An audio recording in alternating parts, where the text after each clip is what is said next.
Добар ден, драги пријатели, и добре дојдовте во денешната епизода. Дали ако го зголемам внесот на масти, ќе ми се заврза зголемувањето на мускулната маса? Само ако ги зголемиш мастите, мислам дека не мислам, сигурен сум дека само со мастите зголемување нема да направиш голем исчекор. Најголем дел во зголемувањето на мускулна маса треба да ти бидат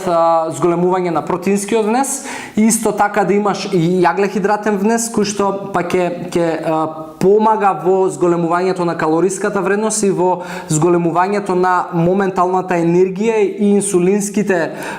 нивоа кои што па помагаат за синтеза на аминокиселини у мускулните влакна, особено после вежбање што е важно, али не е само тоа начинот. Ако одиш со кето исхрана и можеби ме прашуваш за тоа да зголемиш масти и протеини, да ги исклучиш јаглехидратите, во тој случај повторно ќе имаш ефект, но прво ќе треба да почекаш можеби месец дена и повеќе, не знам колку ќе биде за тебе потребно за да влезе твоето тело во кетоза, и кога ќе влезе веќе во кетоза, ќе имаш добар резултат на зголемување на мускулна маса и без јаглехидратите, али ја тоа никогаш не сум го правел и нема ни да го, не знам дали би го правил затоа што навистина додека доеш до кетоза е тешко, е напорно, стварно треба да се исклучиш комплетно од се што правиш во секојдневието, од причина што нивоата на енергија додека влезеш во кетоза се страшно мали, ја тоа не би можел да си го дозволам за мојот ден. Така да ако ме прашуваш да зголемиш масти и протеини без да вклучиш јаглехидрати и целта ти е да влезеш во кетоза,